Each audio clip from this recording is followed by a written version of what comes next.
رنگے نثار و بزم و عالم پر، رنگے نثار و بزم و عالم پر چھا گیا ہے جس دن کا انتظار تھا وہ دن بھی آ گیا ہے۔ السلام علیکم ورحمۃ اللہ وبرکاتہ۔ الحمدللہ وحدہ والصلاة والسلام علی من لا نبی بعد، اما بعد فاعوذ باللہ من الشیطان الرجیم، بسم اللہ الرحمن الرحیم۔ وَلْتَكُن مِّنكُمْ أُمَّةٌ يَدْعُونَ إِلَى الْخَيْرِ وَيَأْمُرُونَ بِالْمَعْرُوفِ وَيَنْهَوْنَ عَنِ الْمُنكَرِ۔ آل عمران آیت نمبر 104۔ محترم حضرات، سامعین اکرام، حکام صاحبان، مصفق اساتذہ اکرام اور میرے پیارے بھائی اور بہنوں، آج کی سالانہ پروگرام میں میرا موضوع خطابت ہے اصلاحی معاشرہ میں نوجوانوں کی ذمہ داریاں۔ نوجوان بھائیوں، نوجوان قوم کے سب سے قیمتی سرمایہ ہوتی ہے، قوم کو ان سے بہت امید لگی ہوتی ہے، اس لیے کتاب و سنت میں جوانی کی ان کو بڑی اہمیت دی گئی ہے، اور قیامت کے دن نوجوان سے ان کے جوانی کے بارے میں سوال کیا جائیں گے، جیسے کہ حدیثوں میں ہے ان شبابہ فیما ابلہ، اس جوانی کو کس نے لگایا، اور ایک دوسرے مقام پر اللہ کے نبی صلی اللہ علیہ وسلم فرماتے ہیں المومن القوی خیر وحب الی اللہ من المومن الضعیف، یعنی کبھی اور صحت مند مومن اللہ کے نزدیک کمزور ضعیف مومن سے کہہ دو زیادہ بہتر اور پسندیدہ ہے۔ یا معلوم ہے کہ اسلامی سربلندی جنگ میں جو کام ایک طاقتور اور مضبوط شخص انجام دے سکتا وہ کمزور شخص انجام نہیں دے سکتا، اس لیے مسلم نوجوانوں کی سب سے بڑی ذمہ داریاں کافی بڑھ جاتی ہے، اور جب یہ بیدار ہوتے تو قوم ملت میں عرواز اقبال کا دورہ دور ہوتا ہے، اور جب یہ سو جاتے تو پورے قوم سو جاتے اور پوستی جوال کی شکار بن جاتے ہیں۔ اس لیے حق کی آواز بلندی کرانا مسلم نوجوانوں کی سب سے بڑی ذمہ داریاں ہیں۔ اگر اس ذمہ داری کا احساس کسی قوم سے ختم ہو جائے تو جان لیجیے وہ اللہ کی لعنت کی مستحق بن جائے گا۔ لگ چکی ہے منزل کی تلک اب خود کو آگ میں جھونپ دیں گے،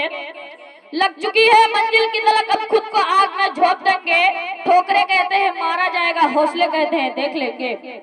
معزز حضرات، آج دشمن طاقتیں اسلام اور مسلمانوں کو ختم کرنے کی در پہ ہیں، اسی پرفتن دور میں پورے امت مسلمہ پر خصوص نوجوان پر کچھ ذمہ داریاں عائد ہوتی ہے، جن میں سب سے پہلا ذمہ داری آیا ہے کہ امر بالمعروف والنہی عن المنکر، جو تم میں سے عام فریضہ ہے، اگر اس ذمہ داریاں کا احساس کسی قوم سے ختم ہو جائے تو جان لیجیے وہ اللہ کی لعنت کی مستحق بن جائے گا اور نشچتاً فساد اس کا مقدر بن جائے گا۔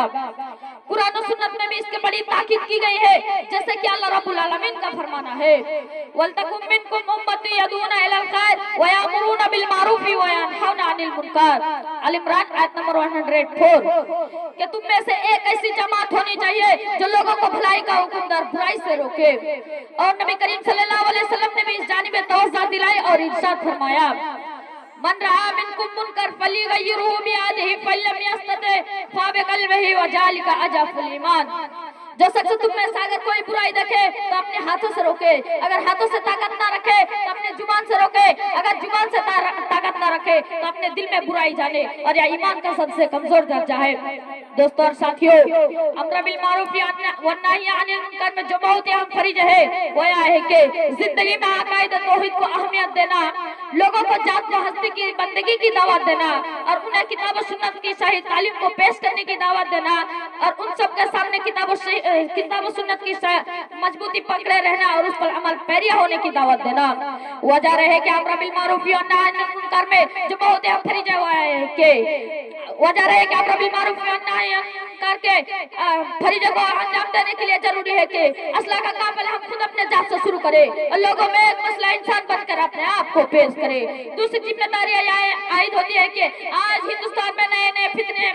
تحریک فتنے فساد اٹھا رہے ہیں، ہم ایسے تحریکوں کو سچی جانی بیٹھ رہا نہیں بلکہ حقیقت اور باہری مطالعہ کرے، اسلام کے خلاف ان کے پروپیگنڈا اور حملہ کا دفاع کتاب و سنت کی روشنی میں کرے، تاکہ اپنے قول و عمل میں جمعیت پیدا کرے، پورے دنیا میں حقانیت اور سچائی کا جھنڈا لہرا دے۔ تیسری معاشرہ سماج اور معاشرہ کو فروغ دینے کے آج ہم